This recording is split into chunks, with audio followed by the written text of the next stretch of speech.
Emily and I are selling out. We're actually planning on selling one of our investment properties. And in today's video, we're going to talk about why you should rarely ever sell rather than never sell a property. And at the end of this video, I will reveal to you the reasons why Emily and I are planning on selling one of our properties. Have we run out of money? Has the debt gotten too much? Is the market downturn scaring us? It will all be revealed at the end of today's video. So there's been an old adage that you should never sell a property. Once you buy that asset, you should be holding that for 5, 10, 15, 20 years, for the rest of your life. Pass it on to your kids, let your kids pass it on to their kids, and that asset's going to sit in your family for the next few generations. Well, I don't think that's quite the best way to phrase it. I think you should rarely ever sell. And that's because we're taking a long-term picture here. We should be buying property for that long-term perspective, for that 10, 15, 20-year plus horizon. But there are situations where it does make sense to sell a property. And so in this video, we're going to break down key points as to why you might want to sell an investment or your own home and what factors are involved in making that decision. Now, one of the classic reasons people need to sell out of a property is distress. Whether it's been divorce, they're getting chased up by the tax man, they've gone through bankruptcy. There's lots of different reasons people need to sell, but financial stress can be one of them. Now, this would be a negative reason that you'd need to sell a property because you're being forced into that situation. But a change in your personal circumstances can require you to sell a property. This actually breeds opportunity for buyers, and this is one of the type of properties that we look for in our buyer's agency here at Purpose Property.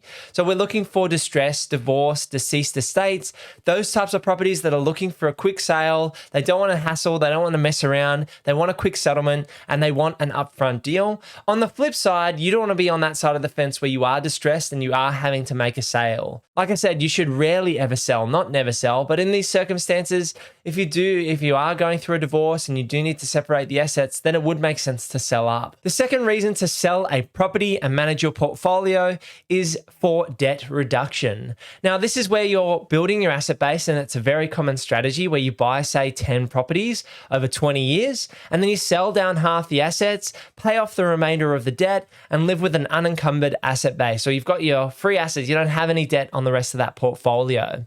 So selling down some of those assets to realize the gains, realize the capital gains, get rid of the debt can be a great strategy. This is essentially risk management. So you're wanting to minimize your liabilities, realize your gains, and pay down the debt in your portfolio. Another common reason in this risk management space to sell down property is if you think it's in a higher risk area. So if you're in that one-trick pony town, you're in a mining town, you're in an area that's had a bull run, but it's very speculative, i.e. there's only 5, 10, 30,000 people in that location, then that might be the right reason for you to sell that property because it's a higher risk asset, and that might lead you to want to sell that asset to de-risk your portfolio. Another reason you might want to look at selling a property is the repairs and maintenance.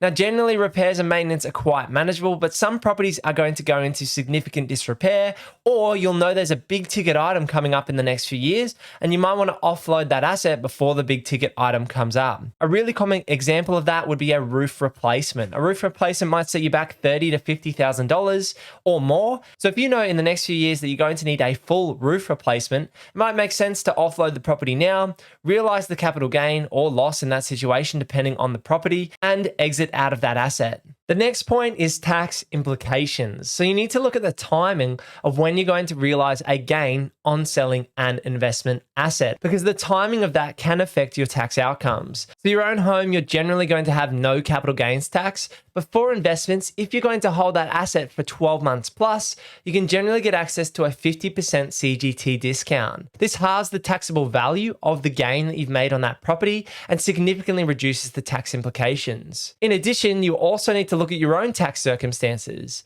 Have you been working full time and are you going to retire in the next few years and then sell down those assets? Or has your wife gone on maternity leave and you could potentially sell the asset then and you'll realize a lot less tax? So you need to look at the tax planning and tax implications of when you should be selling these assets. Now, I've been itching to get to this point because this is the really big one, and this is the velocity of capital. Now, or velocity of money. So essentially, this is my most important point. When you're looking to sell an asset, are you looking to use your money more effectively or create more velocity with the capital that you have? So what do I mean by all that? So essentially, if you've got money parked in an asset and it's not working very hard for you, Say that you bought in an area and it's had a really great bull run and it's doubled in value in a short period of time, say 5 to 7 years. Now, the question you need to ask yourself is that asset and is that area going to have another bull run in the next few years? Or could I draw that money out, pay some tax, and go and put my capital elsewhere in a different suburb, in a different state, in a different market that you think is going to have another bull run in the next few years? You don't want to have lazy money sitting around. And this is where recycling your assets or selling out of a property can make sense. This is why we say rarely ever sell, because there are circumstances when it does make sense to take your gain, maybe pay down some debt, or take those funds and buy more assets. Now, I did say to you at the start of this video that I would reveal to you our plans with selling one of our investment properties, and we are planning on selling the Baby Queenslander at some point in the next few years. The reason being is that asset has seen some great growth, and we want to do our raise and build project here in Southeast Queensland. Now, for us to do our raise and build, we're looking at raising, say, $400,000 worth of capital. And if we can take, say, a $200,000 gain on that Baby Queenslander, on that property, and sell it in a few years' time, and recycle that capital and build our asset here in our own home, one, we're going to be creating a lot more value by being owner builders and managing our own project. Two, we're going to be adding value to this property. So we might be spending, say, $400,000 here, but there are comparable sales at the $2 million, $1.8 million mark. And so we could create an additional $300,000 to $400,000 of equity through the project. And on the flip side, that investment property has had a great run, but it's got also a very low yield. Now, we might be selling out early, and I'm very bullish on Brisbane as I believe in the Southeast Queensland market. I believe in that long-term story heading out in the next 5, 10, 15 years here in Brisbane. Otherwise, I wouldn't be running a Brisbane buyers agency. But for Emily and I, does it make sense to hold on to our lowest yielding asset, which has had great growth, rather than not enjoy our own home? And so you've got to find that balance. Sometimes it's about using that capital to invest in other investments, and sometimes it's about finding the right lifestyle choice for you. The Baby Queenslander might go up by $300,000, $500,000, $1 million in the next 10 years, but what good is that to Emily and I with $500,000 in 5, 10 years' time? We'd rather have our own home now and enjoy it with our family now. There is a point where you need to stop delaying gratification and start spending on your lifestyle. You've got to find that balance.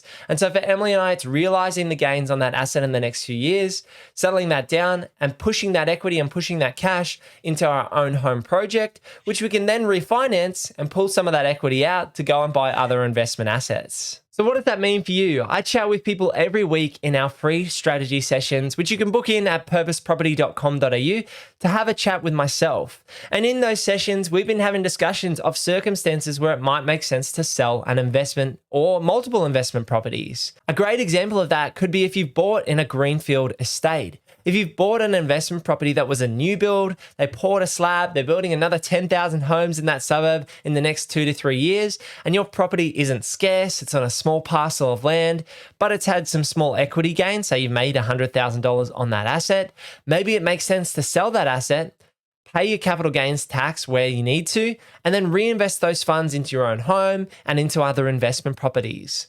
For me, the most important part here about rarely ever selling is that velocity of money. I think that's the really key point. There was that whole other host of reasons why you might sell, but the most important reason and the only reason I'd really want to be selling would be around the velocity of money and putting my capital in the right place. It's really about capital allocation here. Do you want to keep your money in the Baby Queenslander, in that asset that is lower yielding but has had a gain? Or do you want to put it into your own home? Or do you want to take that money and put it into other investments which you think have a higher yield or in a better location? You need to weigh that up for yourself as to what the right decision is. But for me, keeping our money working and keeping our money moving is what's going to help us move forward and continue to build our asset base. There's no perfect decision here. Emily and I have made steps to continue to grow our property portfolio over the last few years. We started with our first property, we renovated, bought the second one, renovated, pulled out equity, went again, bought our own home, bought a unit block in Coffs Harbour. It's been a progressive step-by-step process in building our asset base. And one of the things we've done is, oh, hello. You want to come here to close this video out?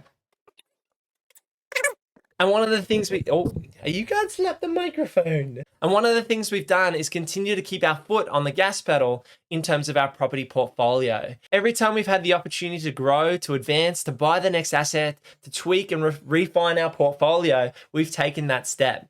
And it's all been about family. It's been about this little guy and maybe future children down the track and creating choices in our life.